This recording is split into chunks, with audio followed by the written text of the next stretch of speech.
Isang malaking lindol ang nakaambang tatama sa Kalakhang, Maynila. Ayon sa mga otoridad, libong katao maaaring mapinsala at masawi kung hindi mapapaghandaan ang pagtama nito. Kaya naman sa pakikisa ng iba't ibang rescue group sa Pilipinas kasama ang UNTV News and Rescue Team, isinagawa ang nationwide simultaneous earthquake drill.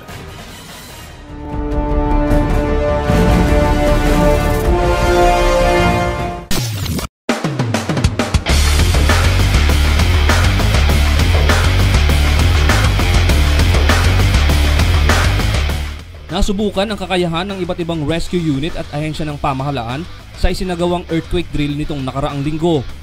Isa sa mga senaryo ay sa Quezon City Hall, na pangunahin sa mga rescue unit ay ang Bureau of Fire Protection at UNTV News and Rescue Team. Isa sa mga sugatan ay ibinaba mula sa itaas ng City Hall at agad itong dinala sa treatment area.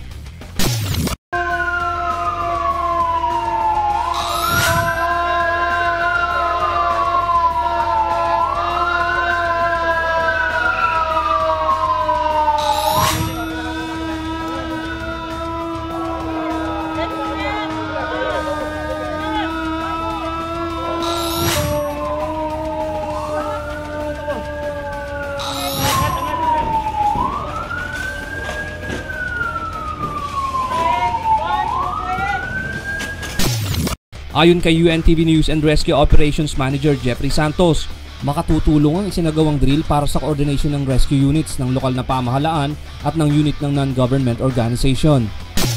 We are here to augment and strengthen other LGUs. So kung saan tayo kailangan, nandun tayo.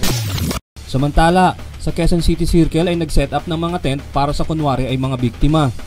Gumamit din ng rescue chopper para naman sa mas mabilis na pag-transport at critical cases.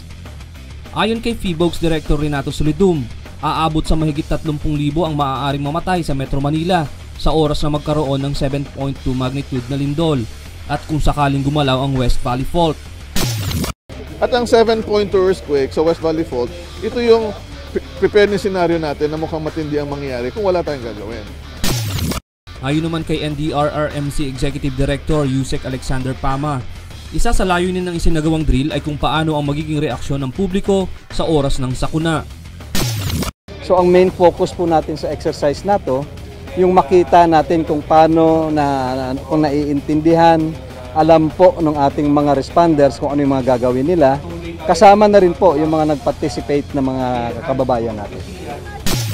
Sinabi naman ni Mayor Herbert Bautista na sinisikap nilang ma-inspeksyon ang mga structure ng matatandang gusali sa Quezon City upang matiyak kung ligtas pa itong gamitin. Dagdag pa ng alkalde, inililipat na rin nila ang mga residenteng malapit sa fault sa ibang lugar.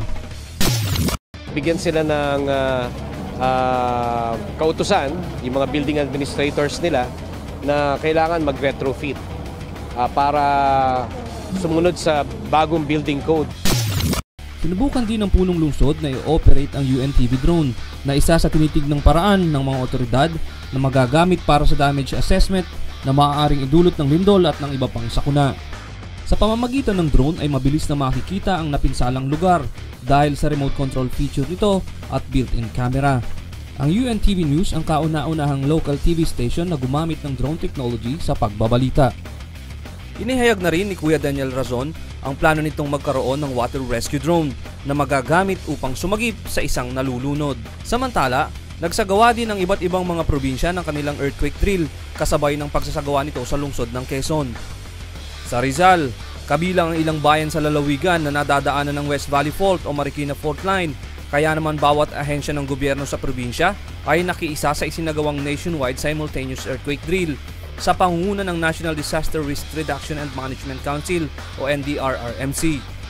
Bukod sa isinagawang earthquake drills, ipinaliwanag ang tungkulin ng bawat ahensya sa panahon ng kalamidad, gaya ng Department of Social Welfare and Development, Philippine National Police, Bureau of Fire Protection at iba pa. 12 bayan naman sa Camarines Norte na nasa coastal area ang maaaring maapektuhan ng tsunami kung magkakaroon ng lindol.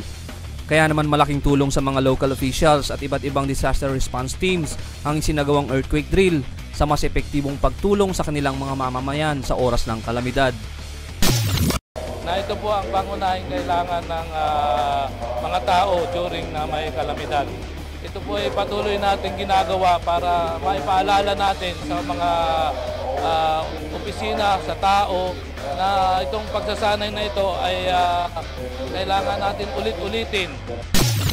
80 police officers at personnel naman ng Pampanga Police Provincial Office ang pangunahing nakaisa sa isinagawang earthquake drill sa Pampanga. Ayon kay Superintendent Annalisa Guzman, ang Public Information Officer ng Pampanga Provincial Police Office, mahalaga na ang mga pulis ay maging handa sa mga sakuna.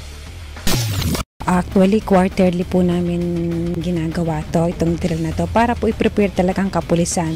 Kasi kapag po nagkaroon ng disaster, especially earthquake, lahat naman po apektado.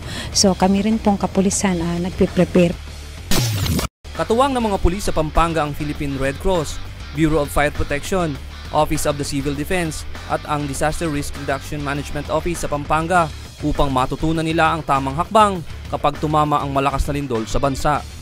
Matapos yanigin ng 7.2 magnitude na lindol ang ilang bahagi ng Visayas Region noong nakaraang taon na naging sanhi ng pagkasawi ng mahigit 200 kababayan natin, mas pinalakas pa ng mga lokal na pamahalaan sa iba't ibang probinsya ang kanilang disaster response teams upang maiwasan ang mas maraming pinsala sa hinaharap. Ako po si JC Navales, isang producer at isang trained rescuer. Tulong muna bago balita. Quick Action Team!